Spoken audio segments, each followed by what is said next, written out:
Cath lab આપણે જે પીડી હોસ્પિટલમાં છે તેને યુએન મહેતાને હેન્ડઓવર દેવાની પ્રોસેસ ચાલુ છે અને એ હેન્ડઓવર દરમિયાન એનું જે રિનોવેશનની પ્રક્રિયા છે એ ચાલુ છે.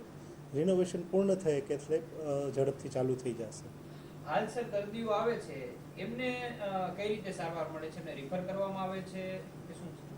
હાલ જેટલા દર્દીઓ આવે છે એને પહેલાં અમારા ફિઝિશિયન દ્વારા જોવામાં આવે છે, પછી જરૂર પડીએ અમારા યુએન મહેતાના કાર્ડિયોલોજિસ્ટ દ્વારા પણ જોવામાં આવે છે અને પછી તેમને આગળની સારવાર માટેની સલાહ આપવામાં આવે છે. સર ક્યાં સુધીમાં શરૂ થઈ જશે? કેમ કે સૌરાષ્ટ્રના દર્દીઓ આવતા હોય છે, યુએન મહેતા આ લેબ ક્યાં સુધીમાં શરૂ કરી દેશે? અમારા પ્રયત્ન છે જેટલી ઝડપથી થઈ શકે એટલી ઝડપથી ચાલુ કરવા માટે. કેથલેબ છે હવે જો આ યુએન મહેતા જશે તો દર્દીઓને કઈ વધારાનો ચાર્જ કે એવું કઈ ચૂકવવું પડશે કે નહીં? યુએન મહેતામાં ગયા પછી યુએન મહેતાના જે ચાર્જિસ હોય એ પ્રમાણે એમને ફોલો કરવાનું રહેશે. હજી કંઈ નક્કી થયું છે સાહેબ? હજી એ વિશે કોઈ ઓફિશિયલ માહિતી ન હોવાથી હું આપી શકીશ નહીં. સાહેબ અંદાજિત કેટલો સમય સુધી આ જે પ્રક્રિયા ચાલશે? કેમ કે અંદર સાધનો કરોડો રૂપિયાના અંદર પડેલા છે.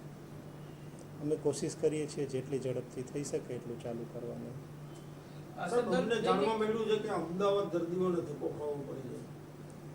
અમદાવાદ ધક્કો ખાવો પડે એના કરતાં પહેલાં તો અમે અહીંયા જોઈએ છીએ દર્દીઓને અમારા ફિઝિશિયન દ્વારા, અહીંના યુએન મહેતાના કાર્ડિયોલોજિસ્ટ દ્વારા, અને ત્યાર પછી જે દર્દીને જરૂર હોય માત્ર ને માત્ર એમને અમદાવાદ ખાતે રિફર કરવામાં આવે કઈ છે. કઈ સારવાર છે આ લેબની અંદર? ટેસ્ટિંગ કયા કયા કરવામાં આવે છે? અત્યારે આપણે સિવિલ હોસ્પિટલમાં અને યુએન મહેતાની અંદર ફિઝિશિયન અને કાર્ડિયોલોજિસ્ટ દ્વારા હૃદયની દરેક તપાસ થાય છે, જેની અંદર ડોપલર, ટીએમટી અને આપણે કાર્ડિયોલોજી બધાની સુવિધા ચાલુ છે. કયા કયા આધુનિક સાધનો અંદર અવેલેબલ છે? એ વિશે માહિતી અત્યારે મારી પાસે નથી, ક્યાં ક્યાં અવેલેબલ છે ને ક્યાં ક્યાં નથી. જેવી આ કાર્યરત થઈ જશે એટલે હું તમને કહી શકીશ કે અંદર કેટલા કેટલા સાધનો અવેલેબલ થઈ શકશે. દૈનિક કેટલા દર્દીઓ હૃદયની બીમારી લઈને રાજકોટ આવતા હોય છે? હૃદયની બીમારી તો એવું છે કે હૃદયની બીમારીમાં ફિઝિશિયનનો પણ રોલ એટલો જ હોય છે. એટલે જે દર્દીઓને ફિઝિશિયનની જરૂર હોય છે એને આપણે ફિઝિશિયનને જ બતાવીએ છીએ પહેલાં, અને ત્યાર પછી જ એમને યુએન મહેતામાં મોકલીએ છીએ. અત્યારે જે દર્દીઓ આવે છે એને પ્રાઇવેટમાં જવું પડે છે કે કોઈ બીજું છે?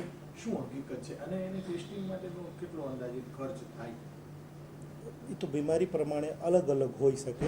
જે બીમારી હોય એ પ્રમાણે એને અલગ અલગ થઈ શકે. જે પ્રમાણની હૃદયની એની બીમારી હોય એ પ્રમાણે અલગ અલગ ચાર્જીસ હોય છે. તો અત્યારે ગરીબ